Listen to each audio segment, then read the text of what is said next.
Hello everyone, welcome to our channel Pawan physics. आज की इस वीडियो में जो हम डिस्कस करेंगे the magnetic dipole moment of a revolving electron. किसी रिवॉल्विंग इलेक्ट्रॉन की वजह से आपको कितना मैग्नेटिक डाइपोल मोमेंट देखने को मिलता है, आज ये हम यहाँ पर डिस्कस करेंगे। एक्चुअल में हम यहाँ पे देखेंगे कि आपके पास कोई जो एटम जो है, वहाँ पर एटम के अंदर, न्यूक्लियस के अंदर प्रोटॉन और न्यूट्रॉन प्रेजेंट रहते हैं और उसके सराउंडिंग में इलेक्ट्रॉन रिवॉल्व करते रहते हैं। तो इलेक्ट्रॉन रिवॉल्व करने की वजह से इलेक्ट्रॉन एक चार्ज पार्टिकल है, उसमें चार्ज प्रेजेंट है। इलेक्ट्रॉन मूव करेगा तो हमें करंट देखने को मिलेगा। जिस डायरेक्शन में इलेक्ट्रॉन मूव करता है उसके अपोजिट डायरेक्शन में आपको करंट देखने को मिलता है। तो उसके मोशन ऑफ इलेक्ट्रॉन की वजह से, इलेक्ट्रॉन के मूवमेंट की वजह से, इलेक्ट्रॉन के मूव करने की वजह से हमें वहां पे करंट देखने को मिलता है। अब करंट देखने को मिलता है तो वहां पर आपके पास एक टाइप से एटम के सराउंडिंग में जो इलेक्ट्रॉन रिवॉल्व करता रहता है, अप्रोक्सीमेट सर्कुलर शेप में वो रिवॉल्व करता रहता है। एक सर्कुलर लूप वो बन जाती है जिसमें दोनों एंड्स जो है आपको उसके अंदर डायरेक्शन जो है उस करंट की अपोजिट दिखाई देगी, जिसकी वजह से वो एक डाइपोल की तरह बिहेव करता है, वो आपको दिखाई देगा। तो एटम जो है as an magnetic dipole behave करता है। उसके भी एक नॉर्थ पोल होता है, एक साउथ पोल, वहां पर वो बिहेव करेगा। लेकिन वो जो डाइपोल मोमेंट जो आपको देखने को मिलेगा वो इलेक्ट्रॉन के रिवॉल्व करने की वजह से आपको देखने को मिलेगा, इसलिए हम उसको नाम दे रहे हैं magnetic dipole moment due to an revolving electron. देखिए, स्टार्ट करते हैं। ये मान लीजिए आपके पास कोई एटम है, यहाँ पर ये हो गया उसका न्यूक्लियस, इसके अंदर प्रोटॉन और न्यूट्रॉन प्रेजेंट है। सबसे सिंपलेस्ट एटम अगर हम यहाँ पे उठाते हैं तो हमारे पास जो सबसे सिंपलेस्ट एटम जो है वो हमारे पास हाइड्रोजन का हमारे पास एटम है। तो हाइड्रोजन एटम की अगर हम बात करते हैं तो ये आपके पास हाइड्रोजन का न्यूक्लियस हो गया, ये आपके पास हो गया न्यूक्लियस, ओके। और इसके सराउंडिंग में केवल एक ही इलेक्ट्रॉन होता है। हाइड्रोजन के सराउंडिंग में एक ही ऑर्बिट होता है और उस ऑर्बिट में सिर्फ और सिर्फ एक ही इलेक्ट्रॉन यहाँ पर हमारे पास प्रेजेंट होता है। तो सबसे सिंपलेस्ट एटम यहाँ पर हम लेकर के चल रहे हैं। तो इलेक्ट्रॉन जो ये मूव करता रहता है, इलेक्ट्रॉन जो इसके इस ऑर्बिट में रिवॉल्व करता रहता है, मान लीजिए ऐसे ही रिवॉल्व कर रहा है इस टाइप से। तो इलेक्ट्रॉन रिवॉल्व कर रहा है, इलेक्ट्रॉन एक चार्ज पार्टिकल है, तो इलेक्ट्रॉन रिवॉल्व कर रहा है तो उसकी वजह से मुझे क्या देखने को मिलेगा? करंट देखने को मिलेगा।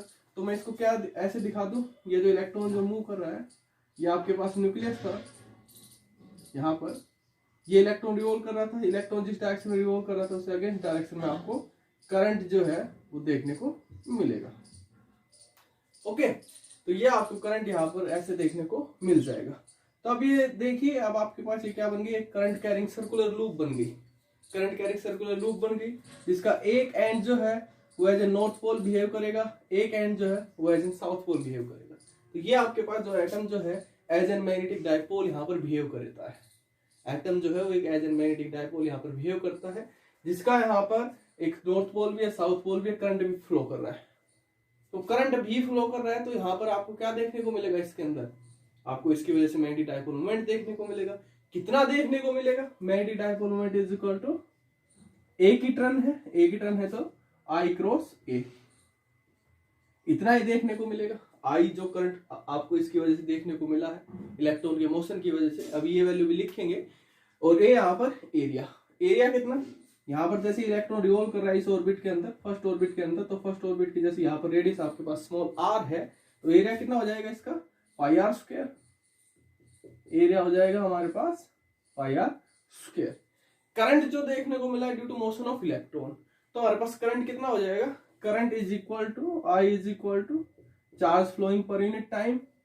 यही होता है हमारे पास करंट, जो होता है हमारे पास क्या होता है? Charge flowing per unit time.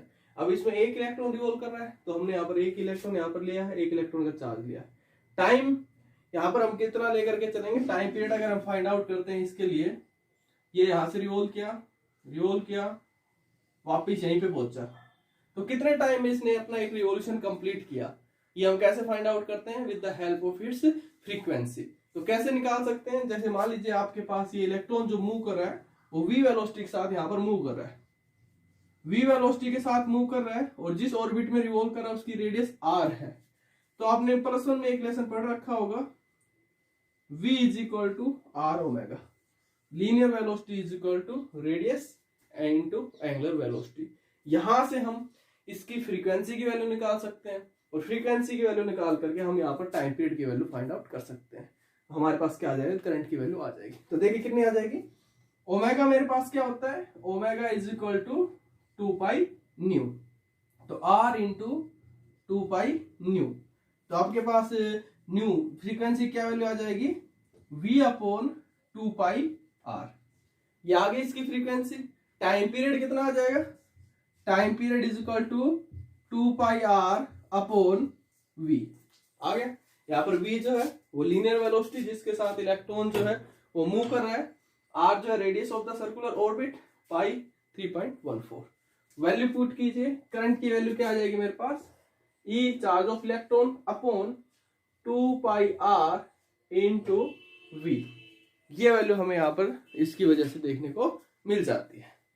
तो अब यहाँ पर मैग्नेटिक डाइपोल मोमेंट कितना आ जाएगा मेरे पास, due to motion of electron या due to this atom, I कितना आया, EV upon 2 pi R into pi R square. इतना मैग्नेटिक डाइपोल मोमेंट जो है वो आपको इसकी वजह से देखने को मिल जाता है यहां पर।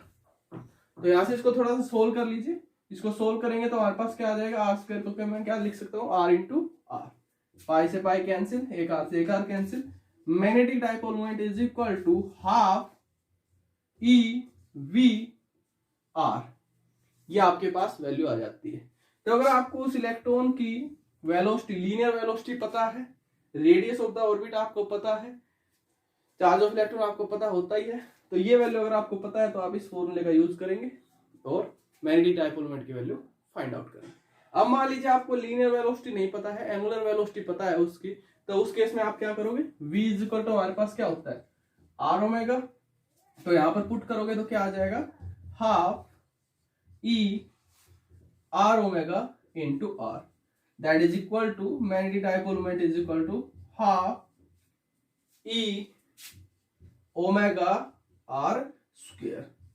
इतना आपको मैग्नेटिक डाइपोल मोमेंट जो है वो देखने को मिल जाता है। तो ये हमारे पास वैल्यू आ जाती है मैग्नेटिक डाइपोल मोमेंट की इन term of angular velocity, in term of linear velocity. तो जो भी आपको न्यूमेरिकल में गिवन हो इसके अकॉर्डिंग आप इसको सोल्व करेंगे।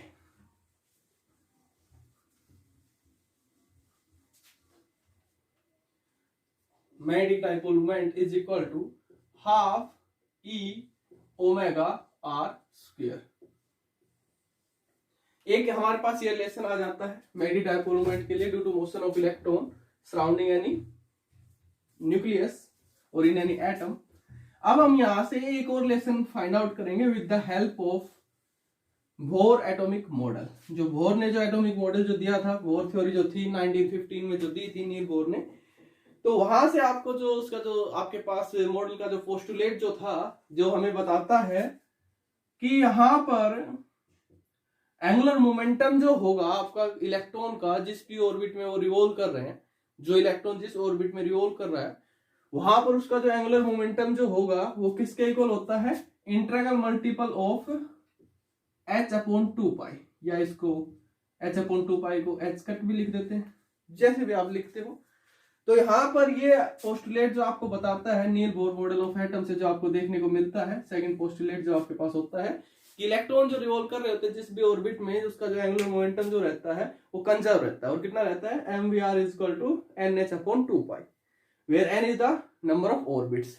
यहाँ पर पहला ऑर्बिट है तो n इज इक्वल टू 1, दूसरा है तो 2, तीसरा है तो 3, एंड सो अप टू।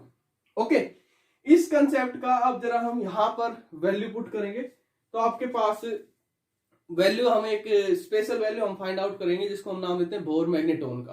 तो देखिए वैल्यू अगर हम यहाँ पे पुट करते हैं तो आपको क्या देखने को मिलेगा, mvr is equal to nh upon 2 pi.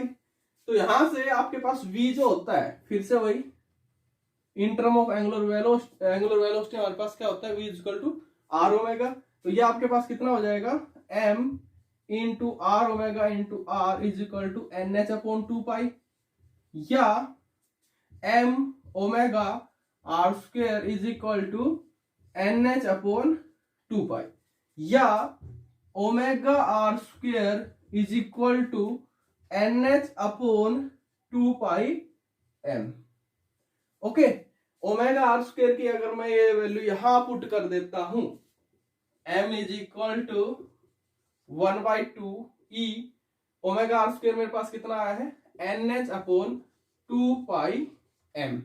Okay, तो m is equal to half नहीं होगा, 1/2 इंटू 2 4 हो जाएगा, NHE अपॉन 4 पाई m। तो ये हमारे पास ये वैल्यू आ जाती है। n is the number of orbits 1 2 3, E is the charge of electron 1.6 into 10⁻⁹ coulomb, H is Planck's constant, 4 constant, pi 3.14, m mass of electron. तो सारी वैल्यू हमारे पास कांस्टेंट है। जैसे अगर आपको मैग्नेटिक डाइपोल मोमेंट अगर आपको फाइंड आउट करना है हाइड्रोजन के लिए, तो आप सीधा सीधा यहाँ पर n को 1 रखिए, क्योंकि उसके अंदर एक ही ऑर्बिट होता है, फर्स्ट ऑर्बिट में इलेक्ट्रॉन रिवॉल्व करता रहता है, n को 1 रखोगे, हमारे पास सीधा सीधा मैग्नेटिक डाइपोल मोमेंट ऑफ हमारे पास हाइड्रोजन एटम के लिए देखने को मिल जाएगा। ये जो हमारे पास वैल्यू आती है इसको हम बोलते हैं बोर मैग्नेटोन। बोर मैग्नेटोन किसकी हेल्प से आई है, with the help of Bohr model of atom आई, इसलिए इसको नाम दिया जाता है बोर मैग्नेटोन का। That is equal to EH upon 4 pi m। ये आपके पास होता है बोर मैग्नेटोन। ये इन सभी कांस्टेंट की वैल्यू, मैथमेटिकल वैल्यू इसमें पुट कीजिए और देखिए हमारे पास क्या आता है।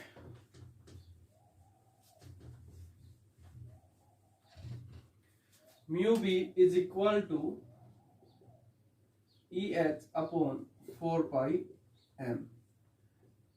Charge of electron is equal to 1.6 into 10⁻⁹ coulomb, H Planck's constant 6.623 into 10⁻⁻34 joule second, 4 into 3.14 into mass of electron 9.1 into 10⁻31 kilogram. इस सारे को सोल्व कीजिए, आपके पास जो वैल्यू जो हमारे पास आ जाती है इसके अप्रोक्सीमेटली, वो हमारे पास आ जाती है 9.27 इंटू 10⁻⁻24 एम्पियर मीटर स्क्वायर। ये वैल्यू आ जाती है हमारे पास बोर मैग्नेटोन की, या आप इसको बोल सकते हो simply magnetic dipole moment due to hydrogen atom. Hydrogen atom के लिए हमारे पास n की जो वैल्यू है 1 होती है, तो उस केस में आपको जो मैग्नेटिक डाइपोल मोमेंट जो देखने को मिलेगा वो आपको कितना देखने को मिलेगा, अप्रोक्सीमेटली इतना आपको देखने को मिलता है, 9.27 into 10⁻24 ampere metre square. Okay, तो ये आ जाता है हमारे पास बोर मैग्नेटोन। तो ये हमारे पास जनरल एक्सप्रेशन आ जाती है इसकी। म्यू किसी के लिए भी डाइपोल मोमेंट है, m is equal to n mu b, where mu b is EH upon 4 pi m, Bohr magneton. और जो दूसरा जो लेसन आया था m is equal to I into a, वो जनरल एक्सप्रेशन आपने याद रखनी है, half e omega are square. Numerical में जैसे भी वो आपसे पूछता है आपने उसको सोल्व करना है। ओके, अब इससे रिलेटेड एक न्यूमेरिकल करते हैं। क्वेश्चन आपके सामने लिखा हुआ है, पहले आप इसको पढ़ लीजिए। क्या कहता है आपको, हाइड्रोजन एटम के अंदर इलेक्ट्रॉन जो है वो ऑर्बिट में मूव कर रहा है। किस ऑर्बिट में मूव कर रहा है, जिसकी रेडियस जो है आपके पास 0.5 एंगस्ट्रम है। तो ये आपके पास इलेक्ट्रॉन मूव कर रहा है यहाँ पर इतनी रेडियस के ऑर्बिट में, जिसकी रेडियस है 0.5 angstrom, making 1016 revolution per second. RPS means revolution per second. RPS revolution per second किसकी यूनिट होती है, फ्रीक्वेंसी की, नेचुरल फ्रीक्वेंसी की, न्यू की। कैलकुलेट द, ये एक सेकंड के अंदर ये 1016 रिवोल्यूशन कंप्लीट कर रहा है। कैलकुलेट द मैग्नेटिक मूवमेंट, और you can call it magnetic dipole movement associated with the motion of electron. इसके इलेक्ट्रॉन के मोशन की वजह से जो ये मूव कर रहा है, एक सेकंड में रिवोल्यूशन कर रहा है, इसकी वजह से आपको कितना मैग्नेटिक मूवमेंट देखने को मिलेगा, ये आपने निकालना है। तो देखिए हम जनरल फॉर्मूला यूज कर लेते हैं। Magnetic dipole moment is equal to I into a, यही होता है, एक टर्न है n, नंबर ऑफ टर्न्स अगर n है तो n I है, एक टर्न है तो I इंटू a। तो यहाँ पर हमारे पास रेडियस गिवन है 0.5 एंगस्ट्रम, एरिया निकाल लेंगे पाई आर स्क्वायर हो जाएगा। करंट और फाइंड आउट कर लेते हैं। करंट अब कैसे फाइंड आउट करेंगे, इलेक्ट्रॉन मूव कर रहा है तो इलेक्ट्रॉन सिंगल इलेक्ट्रॉन है, तो charge of electron upon time period. अब टाइम पीरियड कैसे फाइंड आउट करेंगे, time period is reciprocal of frequency, या you can quote it frequency is reciprocal of time period. तो फ्रीक्वेंसी की वैल्यू गिवन है, तो इसको मैं कैसे लिख सकता हूँ, E into 1/t that is equal to E into new. Okay, हो जाएगा इसे solve. m is equal to magnetic dipole moment is equal to E nu a। तो चार्ज ऑफ इलेक्ट्रॉन कितना होता है 1.6 इंटू 10⁻⁻19 कूलम, और न्यू आपको given है 1016 रिवॉल्यूशन पर सेकेंड। एरिया आप यहां से निकाल लोगे, A is equal to πr²। सबसे पहले इन सबको SI सिस्टम में कन्वर्ट कीजिए, ये ठीक है, ये भी ठीक है, इसको चेंज करेंगे 0.5 into 10⁻10 metre, 1 angstrom is equal to 10⁻10 metre. तो आपके पास क्या आ जाएगा, E nu into πr²। Value put कीजिए, आपके पास क्या आ जाएगा, magnetic dipole moment is equal to 1.6 into 10⁻19 coulomb into 1016 into 3.14 into r², 0.5 into 10⁻10 का स्क्वायर।